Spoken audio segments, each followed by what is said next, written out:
할렐루야.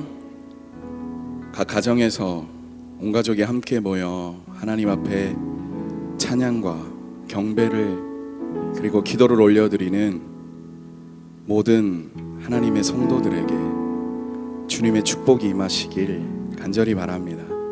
우리 함께 기도하시고 하나님이 기뻐하시는 예배 올려드리도록 하겠습니다. 하나님, 우리의 마음을 받아주십시오. 우리의 있는 자리에서 우리의 온 가족이 한 상에 둘러앉아 함께 손을 맞잡고 주께 아름다운 예배 올려드리기를 원하오니 하나님 기뻐하여 주시고 오직 하나님께만 영광 그리고 이 땅에는 평화만이 가득할 수 있는 진정으로 하나님의 임재가 있는 귀한 시간 되게 하여 주옵소서. 예수님 이름으로 간절히 기도드립니다. 아멘. 하나님이 기뻐하시는 찬양 함께 올려드리도록 하겠습니다.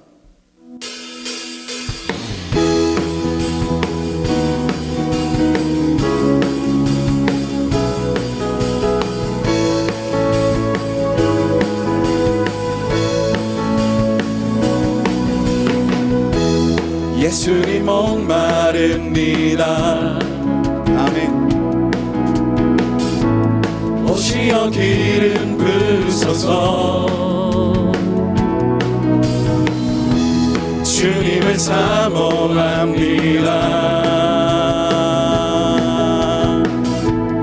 오셔서 채워주소서. 성령의 불로 성령의 불로 임하소서. 임하소서. 성령의 불로 성령의 불로 기름 부으소서. 기름 부으소서. 불같은 사랑 드립니다. 아멘. 나의 간구를 들으소서. 이 세상 어느 것보다 주님을 의지합니다. 성령의 불로 성령의 불로 임하소서. 임하소서. 성령의 불로 성령의 불로 기름 부으소서. 기름 부으소서. 예수님 목마릅니다. 예수님 목마릅니다. 아멘. 오셔서 기름 부으소서. 주님을 사모합니다. 오셔서 채워주소서. 성령의 불로 성령의 불로 임하소서. 임하소서. 성령의 불로 성령의 불로 기름 부으소서. 기름 부으소서. 불같은 사랑 드립니다. 불같은 사랑 드립니다. 나의 간구를 들으소서. 이 세상 어느 것보다 주님을 의지합니다. 성령의 불로 성령의 불로 성령의 불로 임하소서. 임하소서.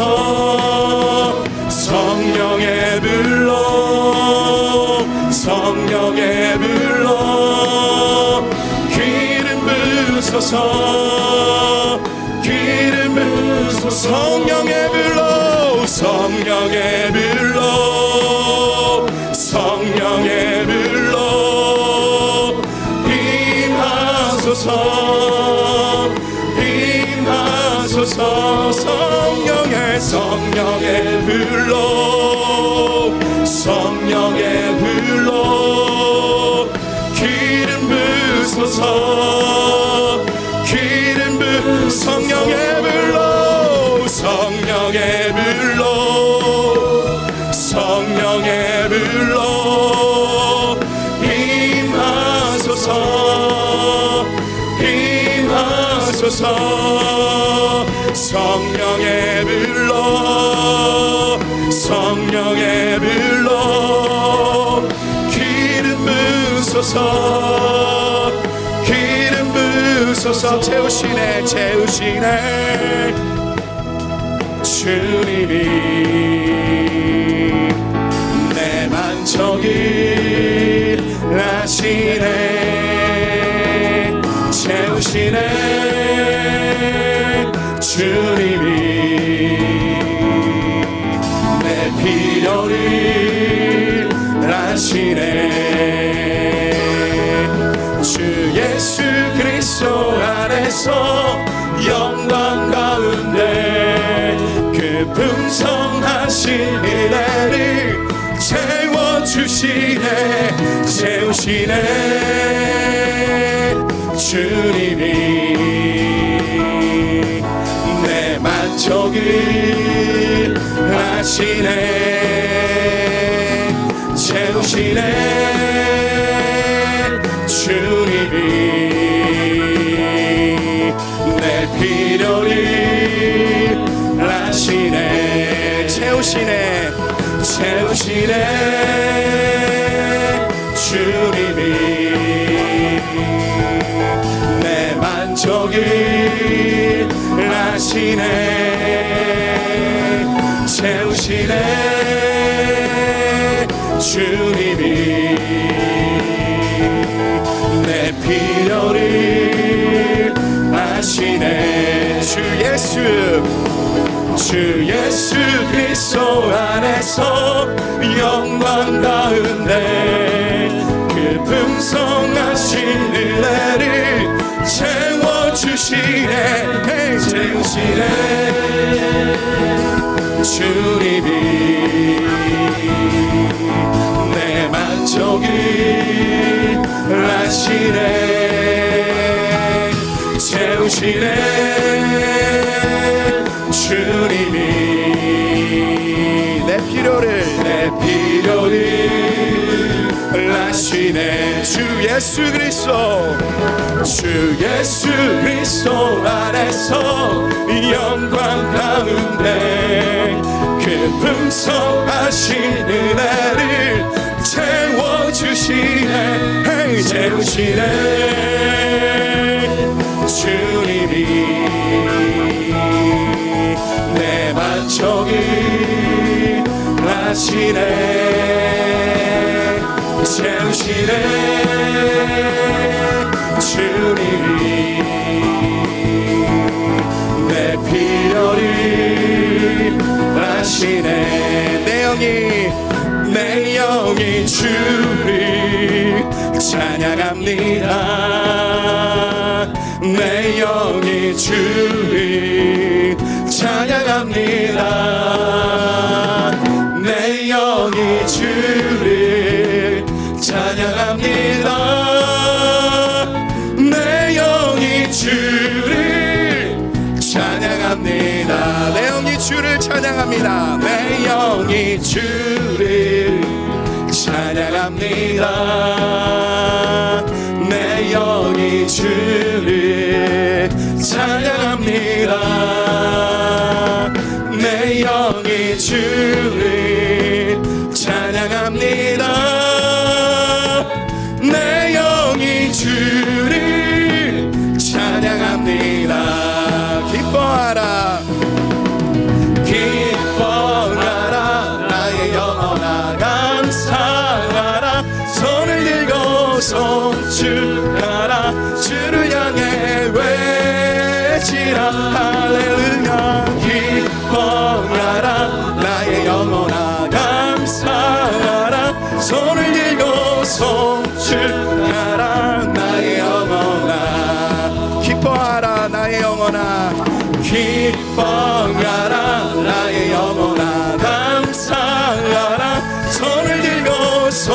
송축하라 주를 향해 외치라 할렐루야 기뻐하라 나의 영혼아 감사하라 손을 들고 송축하라 나의 영혼아 내 영이 주를 찬양합니다 내 영이 주를 찬양합니다 내 영이 주를 찬양합니다 내 영이 주를 찬양합니다 기뻐하라 나의 영혼아 감사하라 손을 들고 송축하라 주를 향해 외치라 할렐루야 기뻐하라 나의 영혼아 감사하라 손을 들고 송축하라 나의 영혼아 기뻐하며 승리의 노래 부르리 기뻐하며 승리의 노래 부르리 그 백성 주가 회복시키시네 그 사랑으로 억눌렸던 자모와 칭찬과 명성 얻게 하시네 전심으로 기뻐하리 전능의 왕 함께 하시네 기뻐 외치며 주께 두 손 들리 춤을 추며 왕께 찬양해 모든 원수를 멸하신 주님 전능의 왕 함께 하시네 기뻐하며 승리의 노래 부르리 그 백성 주가 회복시키시네 그 사랑으로 억눌렸던 자몽만 칭찬과 명성 얻게 하시네 전심으로 기뻐하리 전능의 왕 함께 하시네 기뻐 외치며 주께 두 손 들리 춤을 추며 왕께 찬양해 모든 원수를 멸하신 주님 전능의 왕 함께 하시네 전심으로 기뻐하리 전능의 왕 함께 하시네 기뻐 외치며 주께 두 손 들리 춤을 추며 왕께 찬양해 모든 원수를 멸하신 주님 전능의 왕 함께 하시네 할렐루야 주님이 우리의 찬양을 받아주실 것입니다 할렐루야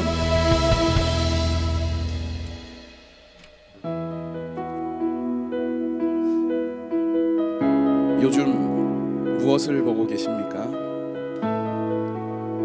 많은 일들이 있죠. 그 상황에서 하나님을 보고 계십니까? 아니면 환경과 여건과 상황을 보고 계십니까?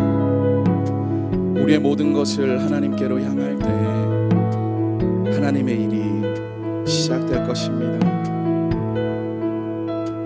내게로부터 눈을 들어 주를 보기 시작할 때 주의 일을 보겠네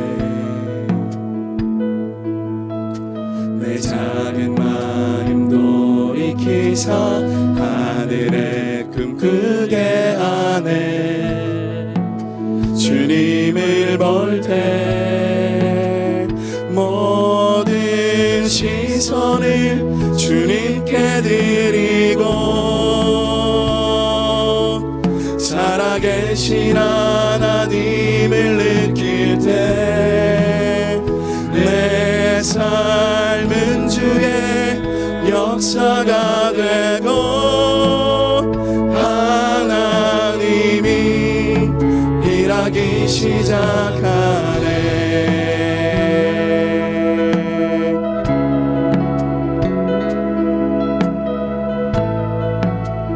우리 처음부터 고백할까요? 내게로부터 눈을 들어 내게로부터 눈을 들어 주를 보기 시작할 때 주의 일을 보겠네. 내 작은 마음 돌이키사 하늘의 꿈꾸게 하네. 주님을 볼 때 모든 시선을 주님께 드리고 살아계신 하나님을 느낄 때 내 삶은 주의 역사가 되고 하나님이 일하기 시작하네.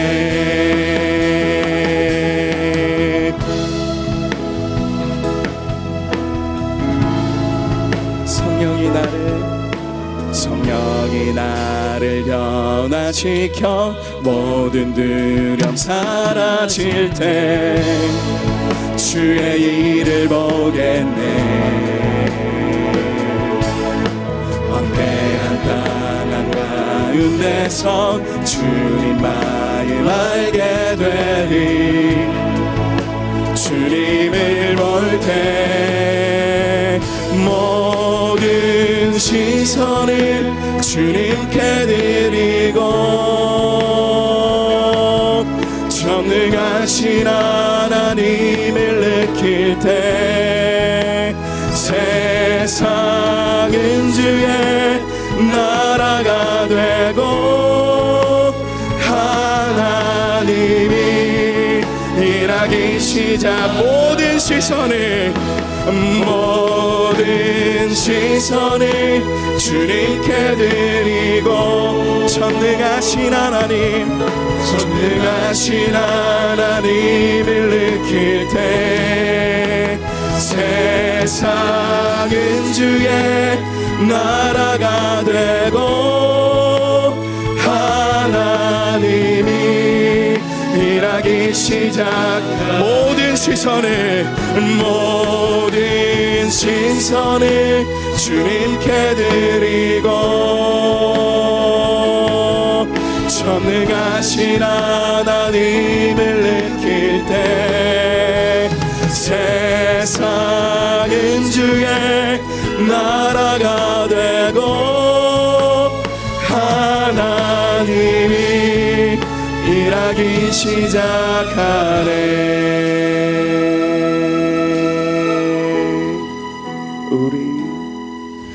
우리 함께 기도해. 주 앞에 나와 무릎 꿇고 긍휼 베푸시는 주 하늘을 향해 두 손 들고 하늘 문이 열리고 은혜의 비출기 이 땅 가득 내리도록 마침내 주 오셔서 의의 비출기 우리 위에 부으시. 우리 목소리 높여 고백합니다. 우리 함께 기도해. 우리 함께 기도해. 주 앞에 나와 아멘 무릎 꿇고 그 베푸시는 주 하늘을 향해 두 손 들고 하늘 문이 열리고 은혜의 비출기 이 땅 가득 내리도록 마침내 주 오셔서 비출기 우리 위에 부으신 우리 더 간절한 심령으로 우리 함께 기도해 우리 함께 기도해 주 앞에 나와 무릎 꿇고 긍휼 베푸시는 주 하늘을 향해 두 손 들고 하늘 문이 열리고 은혜의 비출기 이 땅 가득 내리도록 마침내 주 오셔서 의의 비출기 우리 위에 드시 하늘 문이 열리고 은혜 비출기 하늘 문이 열리고 은혜의 비출기 이 땅 가득 내리도록 마침내 주 오셔서 의의 비출기 우리 위에 부으시도록 우리 함께 기도해 주 앞에 나와 무릎 꿇고 긍휼 베푸시는 주 하늘을 향해 두 손 우리 함께 기도해 우리 함께 기도해 주 앞에 나와 무릎 꿇고 긍휼 베푸시는 주 하늘을 향해 두 손 들고 하늘 문이 열리고 은혜의 비출기 이 땅 가득 내리도록 마침내 주 오셔서 의의 비출기 우리 위에 부으시도록 함께 기도하겠습니다. 아버지여 하늘의 문을 여시사 은혜를 내려주십시오. 아버지여 우리가 너무나도 절실하게 주님의 은혜를 구합니다. 아버지여 우리가 기뻐하며 승리의 노래를 부를 수 있도록 하나님이 우리의 모든 필요를 채워주시고 아버지여 이 땅 고쳐주시고 이 땅의 죄악된 요소를 제거하여 주시며 아버지여 우리가 하늘을 향하여 두 팔 벌려 간절히 기도하겠사오니 하나님께서 들으시고 이 땅 가운데 다시 한번 생수의 강이 흘러내려와 우리가 하나님의 은혜에 잠식되게 하여 주옵소서. 우리 주님의 이름으로 기도하겠습니다. 주여 주여 주여 하나님 감사합니다. 아버지여 이 시간 주님 앞에 간절히 기도하오나니 아버지 하나님의 우리가 마음의 문을 열어 오직 주님만을 바라보기를 바랍니다. 아버지 하나님의 우리가 주님 앞에 불같은 사랑을 드리오니 우리의 기도를 들어주시고 우리의 간구를 들어주옵소서. 이 세상은 무엇보다 오직 주님을 의지하게 하여 주시고 아버지여 긍휼을 베푸시는 주님의 은혜를 사모하며 하나님의 은혜를 사모하며 이 시간 주님 앞에 이렇게 간절히 간구합나니 아버지여 이 땅 고쳐주옵소서, 이 나라 고쳐주옵소서, 아버지여 이 세계 열방을 고쳐주옵소서. 오직 하나님의 뜻만이 세워지게 하여 주옵소서. 오직 하나님의 뜻만이 완전히 있게 하여 주옵소서. 아버지 하나님이여 너무나도 하나님을 모르는 이들이 많습니다. 아버지 하나님이여 하나님의 뜻이 최우선되게 하여 주시고 하나님의 창조주의서를 반역하는 무리들이 있습니다. 주여 용서하여 주시고 온전히 하나님의 뜻만을 따라가기를 바라오니 아버지 이 시간 우리의 기도를 들으시고 우리의 간구를 들으시고 성령님 이 시간 임하셔서 우리에게 친히 응답하여 주옵소서. 살아계셔 역사하신 아버지 하나님, 지금 이 시간에 우리 찬양을 받으시고 우리 마음을 받으시며 우리 기도 가운데 함께 하신 줄을 믿습니다. 아버지 하나님, 이 자리에서 아버지 하나님께서 허락하신 은혜가 우리 인터넷을 통해서 예배드리는 모든 심령 가운데 가득하게 하여 주시고 그의 마음을 만져주시며 가정 가운데 역사하여 주셔 아버지 하나님의 은혜가 충만하게 하여 주시옵소서. 이 시간 우리 마음을 받으신 줄을 믿사오며 거룩하신 예수님의 이름으로 기도하옵나이다. 아멘. 오늘 같이 나눌 말씀은 다니엘서 1장 1절과 2절입니다.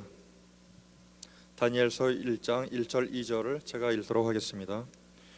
유다 왕 여호야김이 다스린 지 3년이 되는 해에 바벨론 왕 느부갓네살이 예루살렘에 이르러 성을 에워쌌더니 주께서 유다 왕 여호야김과 하나님의 전 그릇 얼마를 그의 손에 넘기심에 그가 그것을 가지고 신할 땅 자기 신들의 신전에 가져다가 그 신들의 보물 창고에 두었더라. 아멘. 우리가 이 현대에서는 이제 여러 가지 언어들을 많이 접하게 되는데 언어들을 접할 때, 생소한 언어들을 접할 때 그 언어들을 제대로 파악하기 위해서 가장 중요한 것 중에 하나는 그 말하는 것의 주인공이 누구인가, 즉 주어가 누구인가, 이것을 잘 파악하는 것입니다. 그러니까 영문 해석을 잘 하려면 주어 파악하는 것이 중요한데 영어로 된 긴 문장 속에서 가장 먼저 찾아내야 되는 것, 그것이 주어라는 것이죠. 그러니까 주어를 잘 파악하는 데서부터 문장의 의미를 알아낼 수가 있는 것입니다. 주어 찾기가 그렇게 긴 문장 속에서는 또 생소한 언어들은 쉽지가 않습니다. 주어를 혼동하면 문장 전체의 뜻이 달라진다는 것이죠. 또 어떤 사건의 핵심을 정확히 파악하기 위해서는 그 사건의 중심이 무엇인가 또는 누구인가 이런 것들을 찾아내는 것이 중요합니다. 그러니까 중심 사건이나 중심 인물, 즉 문장의 주어를 찾듯 중요한 것을 올바로 찾으면 빠르게 핵심에 접근해 들어갈 수가 있습니다. 그런데 종종 주어가 숨겨져 있을 때, 이때가 문제죠. 이때 필요한 것이 분별력과 통찰력입니다. 전후 좌우를 잘 살펴보고 무엇이 중심인가 찾아내야 되는 것입니다. 핵심을 찾아내지 못하면 빙빙 돌다가 시간 낭비하기가 쉽고 또는 오해할 수가 있기 때문에 그렇습니다. 세계의 역사를 제대로 읽으려면 그 주어가 무엇인지 제대로 파악해야 되는데 우리들은 흔히 이렇게 생각하죠.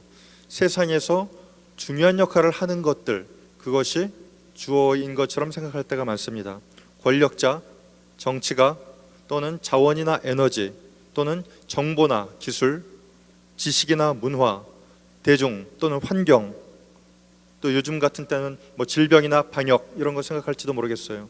총균세, 사피엔스 이런 것들이 아니라는 거죠. 그런 것들처럼 보이지만 실제로는 아니라는 거예요. 이건 겉으로 보이는 것들이고 실제로 세상을 움직이는 것, 실제로 세상을 운영하시는 누군가, 그것은 바로 하나님이시라고 성경은 이야기합니다. 세상의 창조자이시고 세상의 운영자 되시는 하나님, 그래서 하나님께서 모든 역사의 주인이시고 주인공이 되십니다. 사람들은 그저 각자 제각기 원하는 대로 삶을 따라가요. 하고 싶은 거를 하고 욕심을 부리면서 살고 어떤 사람들은 섬기면서 살고 그냥 막 살아가는데 정작 그 역사를 운행하고 계시는 것은 하나님이시라는 거예요. 하나님의 뜻 가운데 역사가 움직여지고 있다라는 거예요. 그래서 역사를 주관하는 존재만이 역사를 볼 수가 있고 보여줄 수도 있습니다. 그래서 하나님께서는 다니엘에게 예수님 오시기 전 700년 그 상간의 역사의 일들을 다 보여주시고, 또 예수님 오시고 나서 2000년 그 사이 이상의 일들을 다니엘에게 보여주신 거예요. 왜냐하면 하나님께서 역사의 주인이시라는 것을 알려주고 계시는 것이죠. 이것이 역사 가운데 일어날 것이다. 그리고 지금 우리가 겪고 있는 이 코로나 사태, 이것도 하나님께서는 미리 예견하고 계셨었죠. 마태복음 24장 6절인가요? 거기에는 우리 지금 번역된 성경에는 그 기근과 지진만 나와 있는데, 또 KJV나 다른 성경들을 보면 기근과 지진과 온역에 대해서 나옵니다. 누가복음에는 온역에 대해서 나오고 있고, 이 온역에 대한 이야기를 우리가 제대로 알아들을 때, 하나님께서 하시는구나, 하나님께서 뭔가 마지막 때를 준비하고 계시는구나, 제대로 알아들으면 준비할 수가 있습니다. 많은 사람들이 하나님께서 역사의 주인이시라는 사실을 찾아내지 못하기 때문에 핵심에 다가가지 못하고 그냥 주변을 빙빙 돌며 그냥 그러다가 보니까 삶은 바쁘고 바쁜 삶에 끌려가서 썩어질 것들만 쫓다가 시간을 다 보내기 일쑤입니다.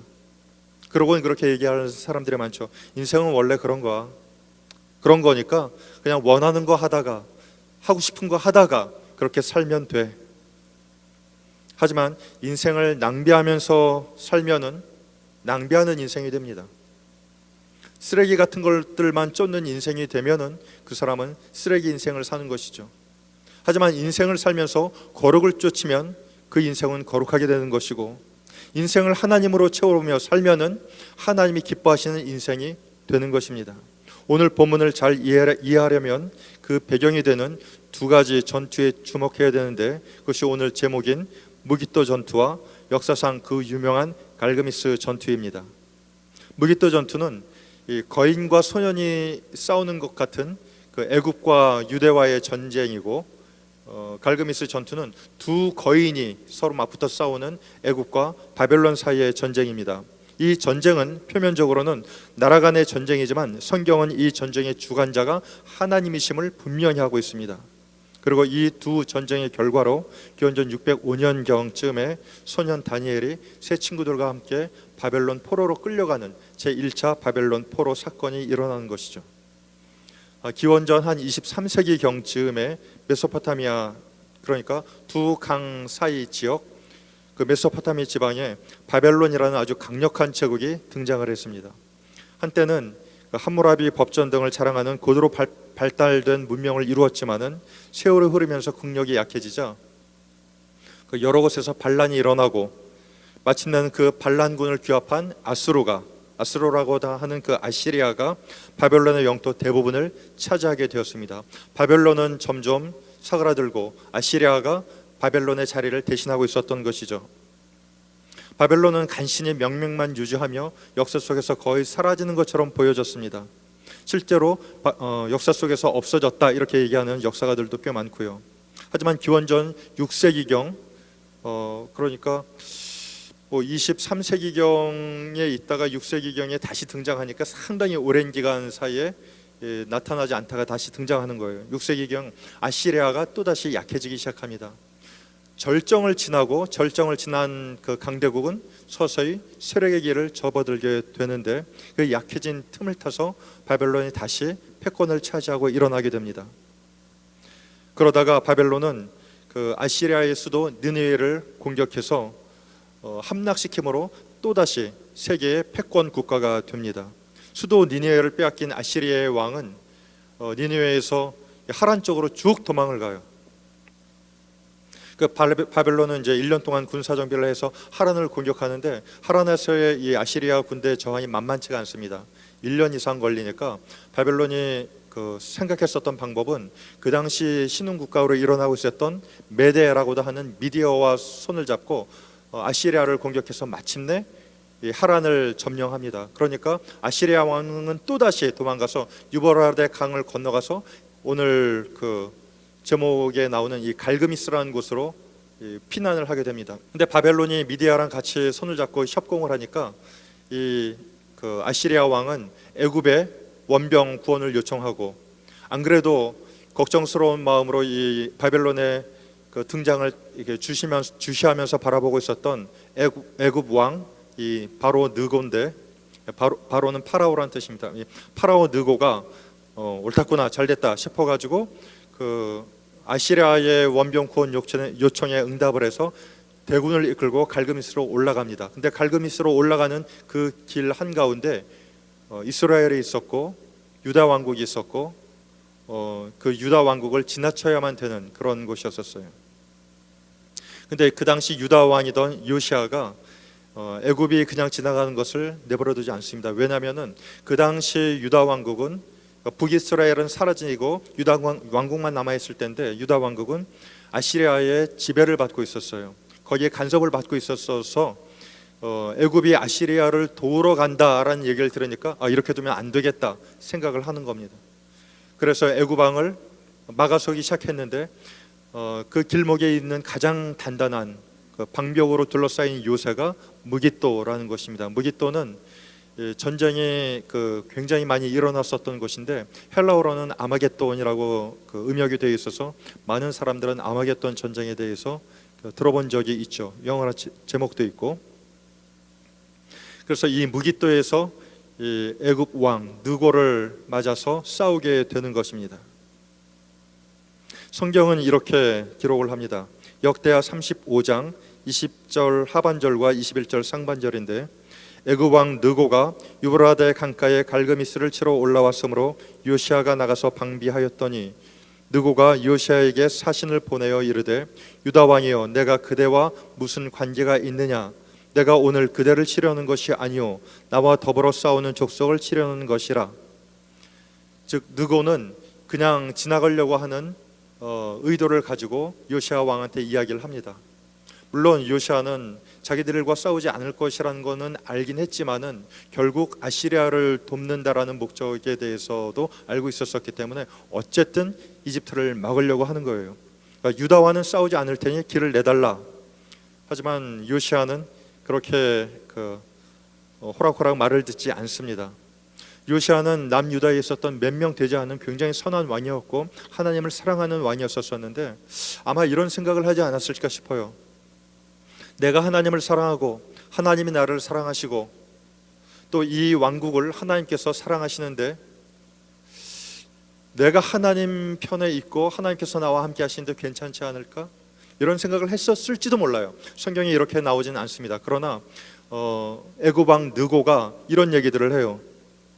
하나님이 나에게 명령하사 속히 하라, 이 전쟁을 하라. 그러니까 아시리아를 도와서 바벨론과 싸우라. 그렇게 하셨기 때문에 하나님이 나와 함께 하시다.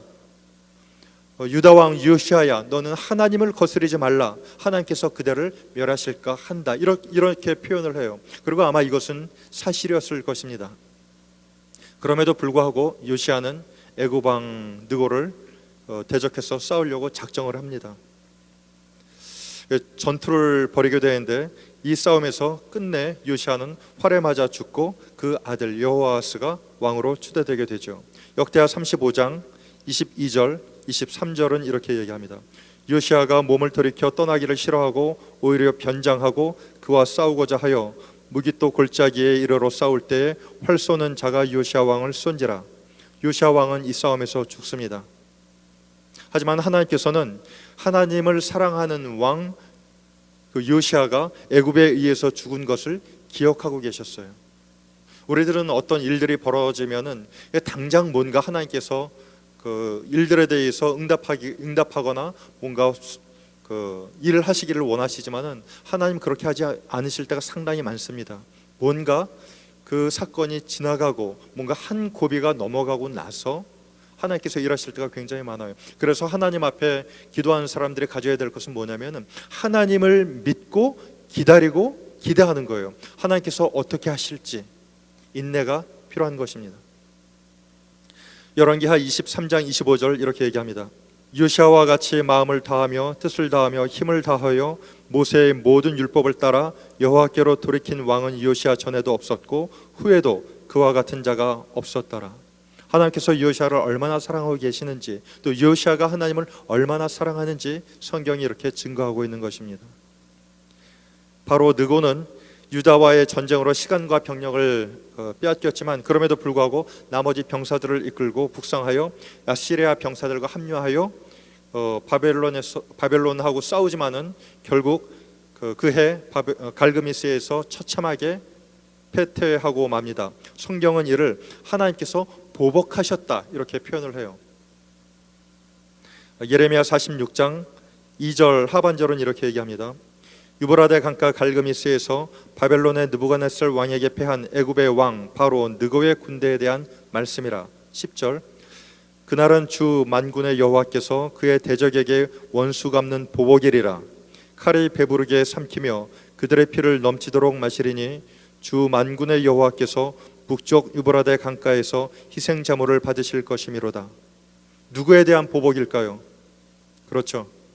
바로 요시아에 대한 그런 하나님의 보복이 이 바벨론과의 전쟁에서 드러났다라고 성경은 이야기합니다. 물론 요시아는 고집을 부렸어요. 고집을 부리다 무기토 전투에서 죽었지만은 하나님께서는 그냥 이를 지나치지 않고 애굽의 군대에게 하나님께서 사랑하신 자를 죽임에 대해서 책임을 물으시는 거예요. 그리고 이집트는 이 갈그미스 전투 이후 그때까지 지배해왔던 팔레스타인의 주도권을 완전히 빼앗기고 점차 약해져서 오늘날까지 이르게 됩니다. 그저 조그만 성 무기토에서 잠시 싸우다가 역사 속에서 그렇게 중요하지도 않은 작은 나라의 왕을 그것도 어쩌다가 죽였을 뿐인데 그 대가가 막대합니다. 왜냐하면 하나님의 눈길이 그곳을 향하고 있었기 때문인 것을 잘 몰랐죠. 혹시 느고는 이렇게 생각하지 않았을까요? 하나님께서 나한테 아시리아를 도와서 바벨론과 싸우라고 했으니까 이 싸움은 내가 이길 거야, 이렇게 생각할 수 있지 않았을까요? 그러나 그러지 않았습니다. 하나님께서 싸우라고는 하셨는데 이긴다라고까지 얘기하진 않으셨어요. 이것이 하나님께서 말하신 것을 어떻게 알아들어야 되는지, 우리가 하나님 앞에 무엇을 바라면서 가고 있는지에 대한 어떤 힌트를 전해주는데, 당시에 하나님께서 많은 선지자들을 통해서 반복적으로 이야기하고 있었던 것은 바벨론이 세상에 패권을 주게 될 것이다 라는 것이었어요. 아시리아는 패퇴하게 되고 바벨론이 패권을 주게 될 것이다. 바벨론에게 대해서 저항하지 말아라, 이런 메시지를 선지자들을 통해서 이스라엘 왕에게, 이스라엘이 망하기 전에도, 그리고 유대 왕들에게 여러 번 성경에 의하면 부지런히 권면하고 있었습니다. 하나님의 뜻은 바벨론을 통해서 세계의 패권이 이어지는 것이었었죠. 그리고 여기서 요시아는 반응을 해서 아시리아를 돕지 않게 하기 위한 목적을 가지고 나갔다가 죽임을 당하게 되고, 애굽 왕 느고는 이 하나님의 말씀을 들었다고는 하지만은 이 바벨론에 대항해서 대적하여 나가서 갈그미스 전투에서 결국 패하게 되는 것입니다. 하나님의 뜻은 바벨론을 통해서 세계를 다시 평정하는 것이었어요. 열왕기하 24장 7절은 이렇게 얘기합니다. 애굽 왕이 다시는 그 나라에서 나오지 못하였으니 이는 바벨론 왕이 애굽 강에서부터 유브라데 강까지 애굽 왕에게 속한 땅을 다 점령하였음이더라. 사람들은 그저 자기가 원하는 것을 하면서 살려고 합니다. 그냥 내가 이루고 싶은 것을 이루려고 그래요. 그러나 사람들은 각각 자기가 원하는 것을 하면서 살지만은 그것을 통해서 하나님께서 원하시는 일들이 세상 역사 가운데 이루어진다라는 것을 성경은 이야기하고 있는 것입니다. 그래서 내가 원하는 대로 사는 것이, 내가 원하는 것을 이루며 사는 것이 좋은 인생이 아니라, 정말 하나님께서는 이 역사를 통해서 무엇을 이루려고 하시는가, 이 눈을 가지고 하나님께서 하시려고 하는 것을 제대로 알아차리는 인생이 의미가 있다라는 것입니다. 바벨론에게 참패를 당한 애굽 왕 느고는 퇴각하는 중에 예루살렘에 들어서 화풀이를 합니다. 그렇겠죠. 그나마 시간이라도 뺏기지 않았으면, 그나마 병력이라도 좀 잃지 않았으면 괜찮지 않을까, 별 생각 다 했을지도 몰라요. 열왕기하 23장 31절 이렇게 얘기합니다. 유다 왕 여호아스를 잡아다가 림나에 가두고 벌금을 잔뜩 물리고 또 엘리야김으로 대신 왕으로 삼고 여호아하스를 애굽으로 잡아갔다. 여호아하스는 거기서 죽었다. 이렇게 기록을 합니다. 한편 전쟁에서는 이겼지만은 바벨론 왕도 이 전투에서 전사를 합니다. 그리고 그 아들이며 유대인들한테는 상당히 악명이 높았었던 그 느부갓네살의 왕이 돼서 유다에게 막중한 세금을 부과하게 됩니다. 그러니까 유다는 그 여호아하스를 잡아간 애굽에게도 조공을 바치고, 또 당시 아시리아를 완전히 패퇴시키고 세계에 패권을 쥐고 유다를 압박하고 있는 바벨론에게도 세금을 내고, 이중으로 세금을 내고 있었었죠. 그러다가 3년 동안 세금을 내다가 3년 만에 애굽을 의지하고, 애굽이 좀 더 가까웠거든요. 아무래도 바벨론은 멀고 가까운 애굽을 의지하고 바벨론에 내던 세금을 중단합니다. 그러니까 느부갓네살이 BC 한 605년 경쯤에 예루살렘 성을 공격해서 상당히 많은 사람들을 죽이고 예루살렘 성을 회파하고 다니엘과 그의 친구들을 포함해서 많은 젊은이들을 포로로 잡아가게 됩니다. 이것이 바벨론 1차 포로 사건인데 오늘 본문의 역사적인 배경이 되는 것입니다. 오늘 본문이 이렇게 얘기합니다. 유다 왕 여호야김이 다스린 지 3년이 되는 해에 바벨론 왕 느부갓네살이 예루살렘에 이르러 성을 에워쌌더니 주께서 유다 왕 여호야김과 하나님의 전 그릇 얼마를 그의 손에 넘기심에 그가 그것을 가지고 신할 땅 자기 신들의 신전에 가져다가 그 신들의 보물 창고에 주었더라. 얼핏 보면은 바벨론이나 바벨론의 왕 느부갓네살이 이 사건의 주인공처럼 보여집니다. 그는 전 세계의 지배자로서 막강한 군사력으로 유다를 침공하고 성전 기물을 약탈했죠. 하지만 가만히 보면은 주어는 느부갓네살이나 바벨론이 아니고 하나님인 것을 성경은 오늘 본문에 그대로 표현을 해서 이야기를 합니다. 2절 이렇게 얘기합니다. 주께서 유다 왕 여호야김과 하나님의 전 그릇 얼마를 그의 손에 넘기심에. 누가 그랬다고요? 그렇죠, 주님께서 그렇게 하셨다라고 이야기를 합니다. 바벨론이 힘이 있고 권력이 있어서 성전 기물을 빼앗아간 것이 아니라 하나님께서 그 물건들이 빼앗기도록 허락하셨기 때문에 그 일이 일어났다, 이렇게 얘기하는 거죠. 느부갓네살은 그냥 자기가 원하는 대로 하는 거예요. 하지만 그 일을 그렇게 하도록 허락하신 분은 하나님이시라는 것입니다. 만약 하나님께서 허락하지 않으셨으면 유다 침공은 이루어지지 않았을 것입니다.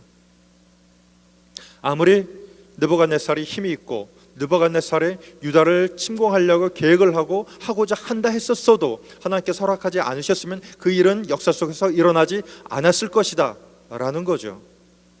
또한 게다가 느부갓네살이 유다를 침공해도 하나님께서 허락하지 않으셨으면 성전의 기물들은 빼앗기지 않았을 거예요. 그러니까 유다가 바벨론에게 침공을 당하고 성전이 약탈당한 것은 하나님께서 그렇게 허락하셨기 때문에 일들이 일어났다라고 성경은 이야기하고 있는 것입니다. 그럼 이런 의문이 들겠죠. 도대체 왜 하나님께서는 그렇게 하셨을까? 왜 하나님께서는 하나님의 백성인 유다가 이방 민족인 바벨론에게 침공당하도록 허락하셨을까?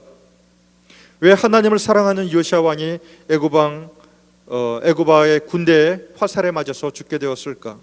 도대체 왜 하나님께서는 그 중요한 성전의 물건들이 약탈당하도록 하시고 그 거룩한 물건들이 심지어는 가증한 우상의 창고에 들이도록 허락하셨을까? 하나님이 심술이 나서, 아니면 심심해서, 아니면 아무런 이유 없이 도대체 왜 그러셨을까? 여기까지 들면 이런 생각이 들기도 합니다. 우리 인간은 하나님에게 무엇일까? 어떤 존재인가? 그냥 하나님께서 마음대로 변덕을 부리면 그 변덕을 부리는 것에 따라서 이리 죽기도 하고 저리 죽기도 하고 왔다 갔다 하는 그런 존재인가? 아무것도 아닌가? 별 생각이 다 듭니다. 하지만 그렇지 않죠. 당연히 그렇지 않습니다. 하나님께 무엇보다도 소중한 것은 다른 것이 아니라 사람들이에요. 사람은 하나님께서 직접 하나님의 형상을 따라 지으셨고 사람들을 통해서 하나님께서 무언가 계획을 갖고 계시고 사람들과 같이 교제하기를 원하시고 사람들을 통해서 하나님 나라를 이루고자 하시는 하나님의 의도가 있기 때문에 사람들은 너무나 중요합니다. 더군다나 그 사람들, 많은 사람들 가운데도 하나님을 아는 사람들, 하나님의 백성, 하나님과 관계를 맺고 있는, 하나님과 교제를 하는 사람들은 더할 나위 없이 중요하죠. 하나님께서는 그런 사람들을 지대한 관심을 갖고 지켜보고 계시고, 하나님을 모르는 사람들이라도 지대한 관심을 갖고 지켜보시며 하나님 앞으로 돌아오기를 여전히 바라고 계시고요. 그런 하나님께서 그럼 왜 하나님이 사랑하시는 유다 백성들에게, 요시야 왕에게 그런 시련을 내리셨을까? 즉 하나님께서 겪게 하셨다라는 것은 하나님의 의도가 있더라는 것이죠. 하나님께서 일부러 그렇게 하셨다는 것이죠. 그러니까 거기에는 하나님의 계획이 있습니다. 때로는 마음이 아프지만 그럼에도 불구하고 그것을 통해서라도 하나님의 뜻이 사람들에게 제대로 잘 전달이 되고, 하나님의 마음을 아는 누군가를 통해서 하나님의 뜻이 이루어질 수 있도록 하나님께서 그 일들을 진행하고 계시는 것을 알아야만 하는 것입니다. 아픈 마음을 가지고 일부러 그렇게 하시는 하나님의 바라심이 들어있다라는 것이죠. 이 사건은 2600여 년 전에 이스라엘에게만 국한된 사건이 아닙니다. 하나님께서는 지금도 한 나라나 민족에게뿐 아니라 한 개인에게도 동일한 방식으로 일하시고 계시는 것입니다. 하나님께서는 역사의 주인이시고 하나님께서 역사를 운행하고 계십니다. 그래서 마찬가지로 내 인생의 주어도 내가 아닌 하나님이신 것임을 우리가 알아야만 하는 것입니다. 내가 어려움을 당하는 것처럼 보이고 내가 실패하는 것처럼 보이지만은 그렇지 않습니다. 하나님께서 나를 그렇게 넘겨주신 것이고 하나님께서 그렇게 내가 실패하도록 허락하셨다는 것이에요. 주변 사람들이 나를 미워하는 경우가 있을 때에도 이것은 하나님께서 그렇게 허락하셨기 때문에 일어나는 일인 것입니다. 시편 105편 25절은 이렇게 이야기합니다. 또 그 대적들의 마음이 변하게 하여 그의 백성을 미워하게 하시며 그의 종들에게 교활하게 행하게 하셨도다. 하나님께서 그렇게 하셨다라는 거예요. 어떤 의도를 가지고. 물론 나는 고통스럽죠. 그럼 고통스러우면 어떻게 해야 될까요? 대개 고통 중에 있는 많은 분들이, 어려움 중에 있는 많은 분들이 그 시선을 고통 가운데 둡니다. 어려움 가운데 둡니다. 그래서 이렇게 얘기해요. 하나님, 이 어려움을 빨리 지나가게 해주세요. 이 고통을 빨리 거두어가 주세요. 그러면 될까요? 안 될까요? 그렇게 믿음이 어릴 때는 그렇게 기도해도 괜찮아요. 그러나 하나님이 적어도 하나님이 누군 줄을 알고 이제 내가 하나님을 사랑한다라고 하는 사람들은 그렇게 기도하시면 안 되는 거예요. 왜냐하면 하나님께서 어떤 특별한 의도를 가지고 그런 상황을, 그런 사람들에게 허락하신 거거든요. 그래서 하나님이 이 어려움이 빨리 지나가게 해주세요. 하나님께서 그 어려움을 빨리 지나가게 하셨어요. 물론 나는 하나님께 감사를 해요. 그러나 그 어려움을 통해서 하나님께서 나에게 말씀하고자 하셨던 그 메시지들은 아무것도 못 알아들었어요. 그런 일들이 일어나면 안 되기 때문에 그렇게 기도하면 안 된다는 거예요. 어려움들은 빨리 지나갈 것이 아니라 어려움이 나에게 좀 머물러 있다 하더라도 그 어려움을 통해서 무엇을 해야 되냐면 하나님의 뜻을 아는 것이 중요해요. 하나님께서 왜 이렇게 이런 어려움들을 허락하셨나? 하나님께서 왜 그러셨나? 그것을 파악하는 것이 먼저입니다. 그것이 하나님의 의도고 그것이 하나님의 뜻이기 때문에 그렇습니다. 이것을 모르고 그냥 그저 어려움이 없어지기만을 위해서 기도하고 있다면 뭔가 중요한 것을 놓치는 거예요. 어려움은 어려움대로 다 겪고 나는 영적으로 성장하지도 않고 배우지도 못하고 하나님께 가까이 가지도 못하고 그냥 인생의 기회를 놓치게 될 가능성이 있다는 것입니다. 그래서 기도하는 거잖아요. 기도하면서 뭐 해요? 하나님의 뜻을 물어보잖아요. 하나님에 대해서 알려달라고 이야기를 하잖아요. 그래서 그 어려움을 통해서 우리는 더욱더 기도하게 되고 기도하는 것을 통해서 하나님의 마음을 알게 되고 하나님의 마음을 아는 것을 통해서 내 부족한 것들을 깨닫고 삶을 돌이키고 하나님 앞에 믿음으로 나아가며 하나님 앞에 더욱더 하나님께서 쓰신 사람으로 다듬어지는 것 아니겠어요? 하나님께서는 하나님의 의도와 계획을 가지고 우리 삶을 돌리고 운행하고 계시는 것입니다. 한 개인의 삶을 그렇게 운행하고 계시고 한 교회의 교회의 역사를 그렇게 운영하고 계시고 한 가정을 그렇게 움직이시며 한 나라를 그렇게 붙들어 주시고 열방을 그렇게 하나님께서 원하신 대로 움직여가고 계신 것이라는 것입니다. 주님께서 이집트 사람들이 이스라엘 백성을 미워하도록 만드셨다는 거예요. 바벨론이 그렇게 이스라엘을 침공하도록 내버려 두셨다는 거예요.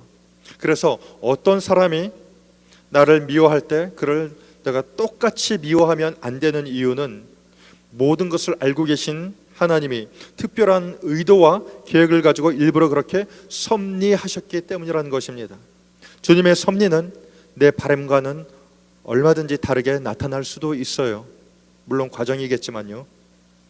그러니까 나를 미워하는 그에게 내가 대적하는 것은 주님의 섭리에 대적하고 결국 주님께 대적하는 결과가 될 가능성들이 존재할 수가 있습니다. 그러니까 나를 미워한다라고 해서 내가 그 사람에게 직접 맞서거나 대적하는 것은 그다지 지혜로운 일들은 아닌 것입니다. 시므이가 다윗을 저주할 때 다윗도 그 미움의 주체가 시므이가 아닌 하나님인 것으로 인식을 했어요. 사무엘하 16장 7절 이렇게 얘기합니다. 시므이가 저주하는 가운데 이와 같이 말하니라. 피를 흘린 자여, 사악한 자여, 가거라. 다윗한테 하는 말이거든요. 다윗 옆에서 이 말을 들은 군대장관 아비새가 화가 났어요. 내 사랑하는 그 주공 다윗을 욕하는 것을 보고 그냥 불끈했죠. 사무엘하 16장 9절 하반절을 이렇게 얘기합니다. 이 죽은 개가 어찌 내 주 왕을 저주하리이까. 청하건대 내가 건너가서 그의 머리를 베게 하소서. 댕강. 근데 다윗은 이렇게 얘기합니다. 여호와께서 그에게 명령하신 것이니 그가 저주하게 버려두라. 그러므로 누군가 뚜렷한 이유가 없이 나를 미워하거나 내 주변에서 나를 힘들게 하는 애먼 사건들이 발생하게 되면은 드러나지 않는 이유와 목적을 하나님 앞에 곰곰이 생각해 보아야 되는 것입니다.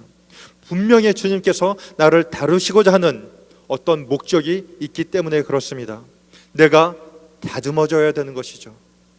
내가 성장해야 될 어떤 부분이 있는 거예요. 그것을 통해서 뭔가 하나님께서 나에게 촉구하시는 것들이 있을 수 있어요.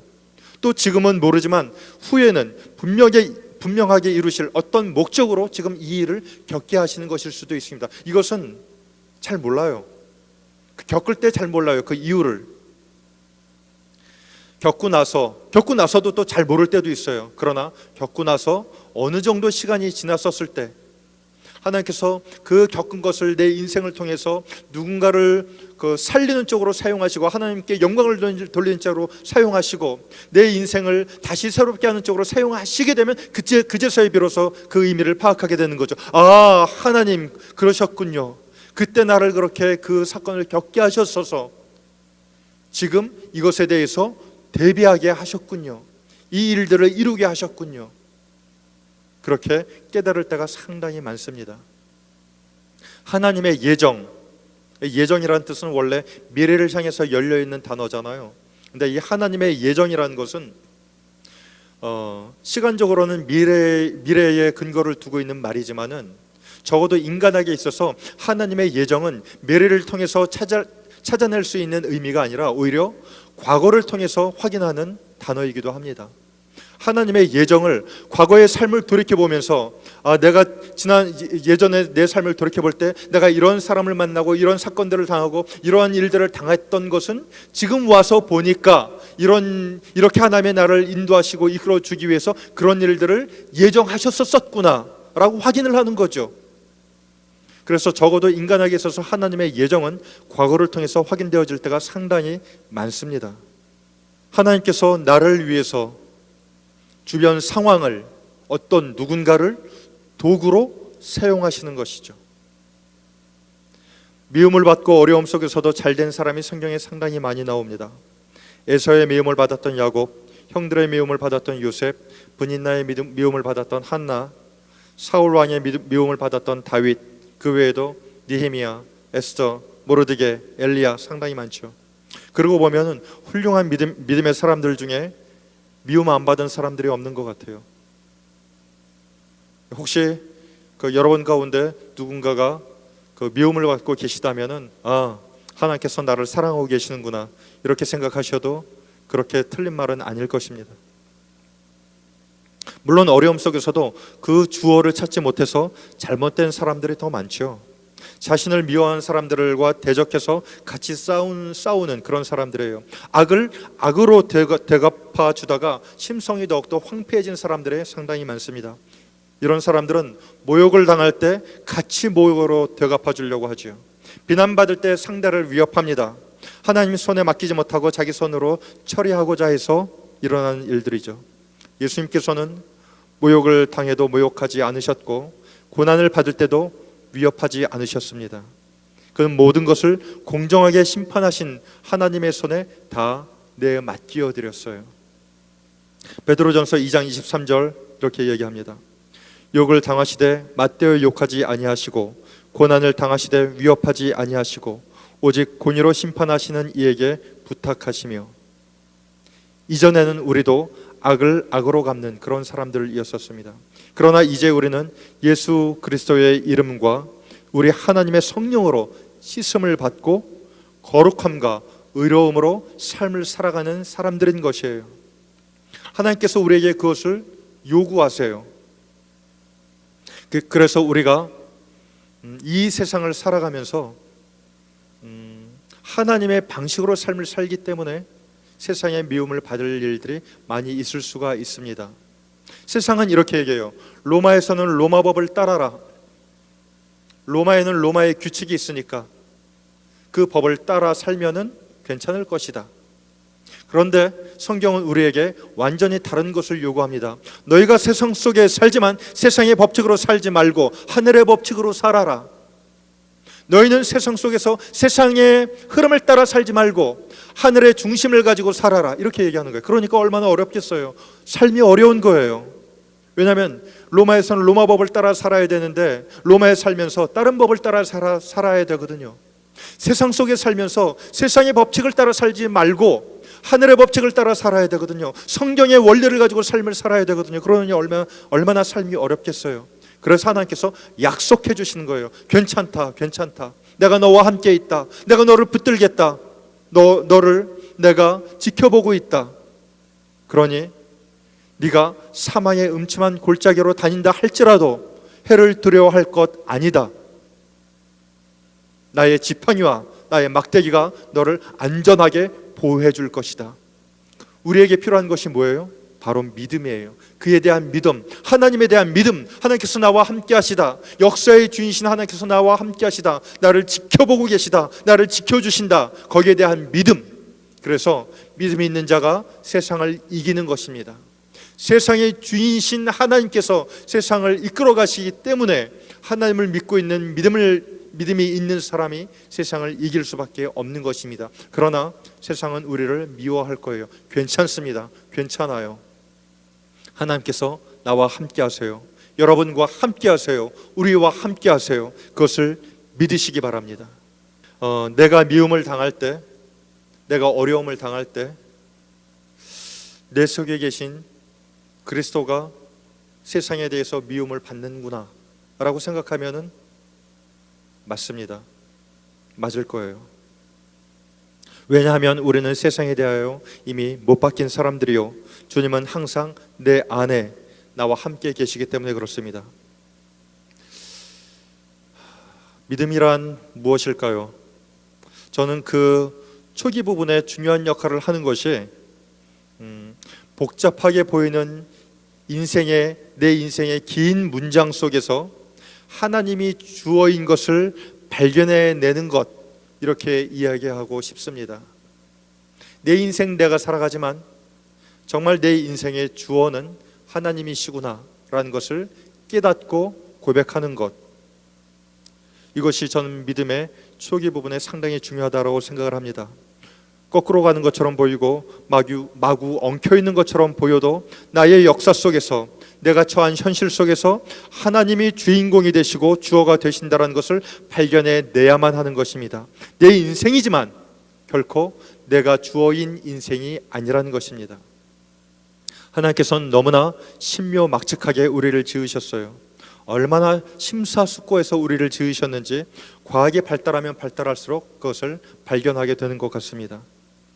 이런 귀한 존재를 하나님께서 이 땅에 보내실 때 아무런 준비 없이 무작정 보내셨을까요? 아니죠. 모든 상황을 다 주관하시고 주권적인 섭리로 역사하고 계신 것입니다. 하나님은 아주 심사숙고하셔서 아주 심사숙고하게 우리를 정교하게 만드셨기 때문에 우리가 살아가는 주변 인생길도 아주 심사숙고하셔서 그렇게 세밀하게 펼쳐주고 계시는 거예요. 그러니까 내가 만난 인생은 어쩌다 만나는 그런 것들이 아니라는 거예요. 이런 주님이 내게 주시는 고난이라면, 어려움이라면 우연이 아니라는 거죠. 주님께서 이스라엘을 바벨론에게 넘겨주셨듯이 내 인생의 고난도 실패도 하나님께서 넘겨주신 것이고 하나님께서 베풀어 주신 것이고 허락하신 것입니다. 그 주체가 하나님이세요. 온 세상에 이 코로나 바이러스가 창궐하게 된 것도 하나님께서 하신 것이에요. 우리는 이 의미를 언제 발견할지 잘 모를지도 몰라요. 이 코로나 바이러스 사태가 다 끝나고 나서 이 세상에 어떤 나라가 다시 영향력을 드러내며 일어나게 될지, 이 코로나 바이러스 사태가 다 끝나고 났었을 때 이것을 통해서 어떻게 하나님께서 역사를 다시 운행하시며 주관하실지 잘 모른다는 거예요. 지금 눈으로 보여지는 것들은 있죠. 그러나 지금 눈으로 보여지는 것이 전부가 아닌 거예요. 하나님께서 여러 선지자들을 통해서 북이스라엘에게 그렇게 이야기하실 때, 그렇게 경고를 하시고 하셨었을 때 북이스라엘 왕들은 그 경고를 제대로 알아들을 수가 없었어요. 아수르가 멸망당할 거라는 것을 알아들을 수가 없었어요. 왜냐하면 그 당시 최강국이었었거든요. 북이스라엘이 멸망하고 나서 또 하나님께서 여러 선지자를 통해서 남유다에게 이야기하실 때 하나님께서 그렇게 이야기하시는 것들을 제대로 알아듣기가 쉽지가 않았어요. 지금 현재 강대한 나라는 아수르고 또 강대한 나라 아수르를 멸망시키는 바벨론이 일어나고 있고 그렇게 눈으로 보여지니까 알 수가 없는 거예요. 그러나 하나님께서는 하나님의 방법으로 역사를 주관하고 계세요. 그래서 역사의 주인 되시고 역사를 보여주시는 분, 역사를 운행하시는 분, 그 하나님 앞에 마음을 드리고 그 하나님의 마음을 알려고 애를 쓰고 하나님께서 하신 일들을 믿음으로 받아들이고 그 가운데 하나님 앞에 더 가까이 나가고 하는 것이 우리에게 얼마나 중요한 것이라는 것을 너무나도 명확한 일인 것입니다. 왜냐하면 그 주체가 하나님이시기 때문에 그렇죠. 그래서 그 하나님께서 심사숙고하셔서 나를 가장 좋은 길로, 비록 내가 원하는 것은 아니었었지만 과정들은 거칠 수 있지만 결국에는 최종적으로는 승리하게 하시고 가장 좋은 길로 인도하시는 하나님, 그 하나님을 믿으시고 그 하나님을 믿는 믿음 가운데 이 어려움들을 잘 극복해 내시기를 예수 그리스도의 이름으로 축원합니다. 제가 잠깐 기도하겠습니다. 살아계신 우리 아버지 하나님, 우리가 인생을 살아갈 때 내가 주인 되어 살아갈 때가 너무나 많았었습니다. 내가 원하는 것을 하려고 하고 그저가 내가 원하는 것을 이루려고 하고 그것이 전부인 줄로 알았습니다.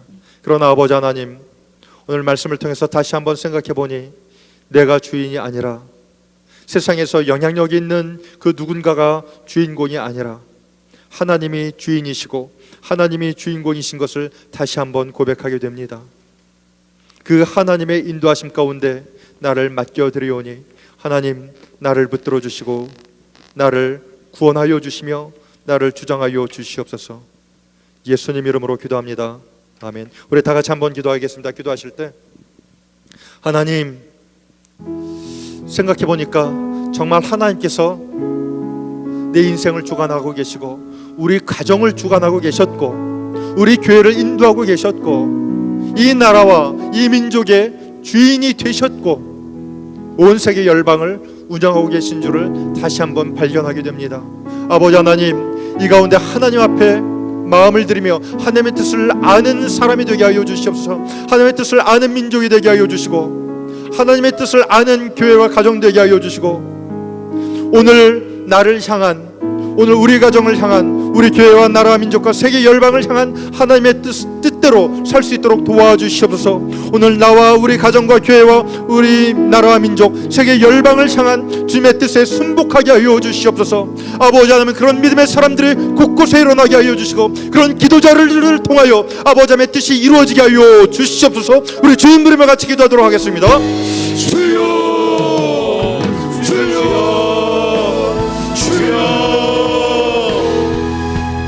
감사합니다. 아버지 하나님이여, 이 시간 하나님의 말씀을 통하여서 하나님의 삶 가운데 하나님만이 나타날 수 있도록, 나의 삶 가운데 오직 아버지만을 바라볼 수 있도록, 나의 삶 가운데 오직 주님만이 주어질 수 있도록 하나님이 오늘 이 시간 이 말씀을 통하여서 나의 모든 생각과 나의 방법을 변화시켜 주옵소서. 아버지 하나님이 오늘 이 시간 주님 앞에 기도합니다. 아버지 하나님이여, 주님 앞에 이렇게 간절히 간구합니다. 하나님 아버지, 정말 나는 하나님의 몸을 따라 살아가는 하늘의 속한 사람들, 하나님 아버지, 저희 하나님 아버지 다른 곳을 바라보고 있었는지, 하나님 아버지 내 인생 가운데 하나님 아버지 적용하시고 작용하시고 하나님 역사하시는 하나님을 바라보지 못하고 다른 것을 바라봤던 하나님의 연약한 마음을 주님 용서하여 주시고, 아버지 이제는 내가 주님만을 바라보겠나이다.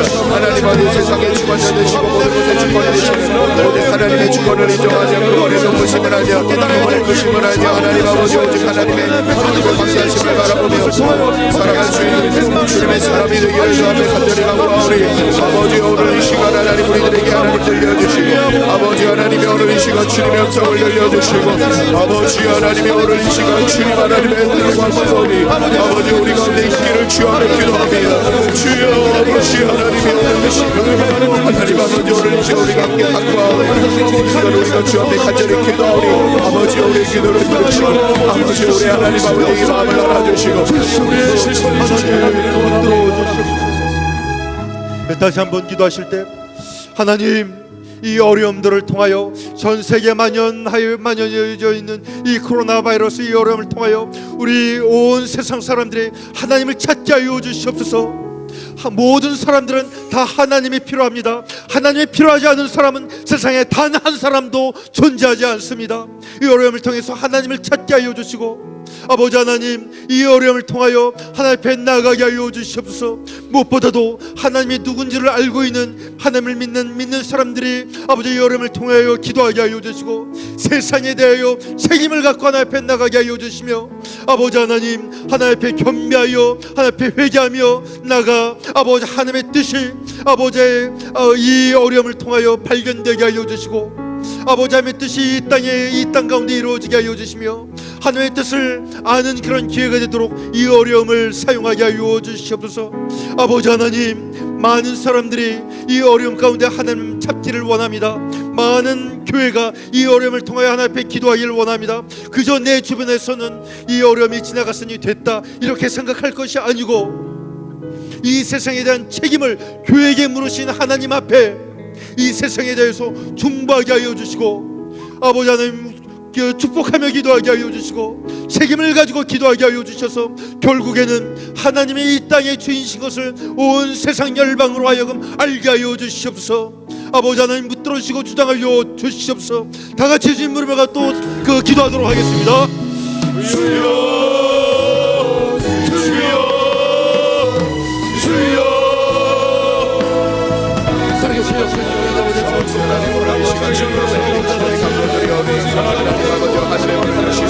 하나님 아버지 영광 보시고, 아버지 우리가 타락을 향해서 돌아가며 하나님 준비한 마음으로 주님 앞에 간절히 간구합니다.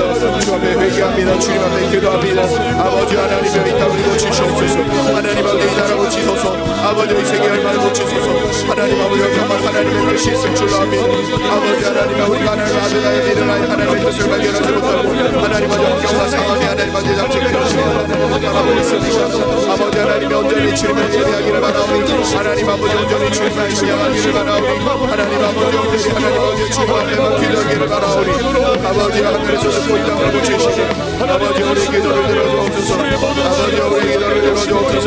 하나님 정말로 감사드리며 주님 앞에 기도하옵나니, 아버지 우리가 간절히 주님 앞에 간구하고 시간 우리들의 무엇이하고 주님 앞에 얘기합니다. 아버지 이 시간 주님 앞에 모든 것을 하나님 아버지 내려놓으시고 주시옵소서. 아버지 하나님 이 시간 모든 것을 하나님 아버지 주님 앞에 감사드립니다. 하나님 아버지 하나님 주시옵소서. 주님 앞에 하나님 우리가 아버지 우리 기도를 들어주옵소서. 아버지 하나님 주여 우리가 부르짖어 아버지 왼쪽에 여겨주옵소서. 하나님 아버지 아버지 하나님 역사하여 우리들 살아계신 역사하신 아버지 하나님, 짧은 시간이지만 이 시간 저희가 세상의 주인 되신 아버지 하나님을 생각하며 이 세상의 어려움들에 대해서, 고통에 대해서 간구하며 기도하며 올려드렸습니다. 아버지 하나님, 이 기도를 들으시고 응답하여 주시고 역사하여 주시옵소서. 하나님이 주인이신 것을 알려주시옵소서. 온 세상 열방이 보게 하여 주시옵소서. 아버지 하나님, 하나님께서 이 온 세상의 주인이시고 주관하는 운영자 되신 것을 우리로 하여금 알게 하여 주시고, 우리로 하여금 믿게 하여 주시고 고백하게 하여 주셔서 아직도 하나님을 모르는 많은 사람들이 이 어려움을 통해 그냥 그저 불평하며 원망하며 또는 포기하며 지나치는 것이 아니라 하나님 앞에 나오게 하시고 하나님을 찾게 하시고 마지막 때에 보시는 은혜의 단비를 다 받게 하여 주시옵소서. 우리의 주인 되시고 우리 가정의 주인 되시며 우리 교회의 주인 되시고 우리 나라와 민족의 주인 되시고 온 세상의 열방의 주인 되신 예수 그리스도의 이름으로 간절히 기도하옵나이다. 아멘.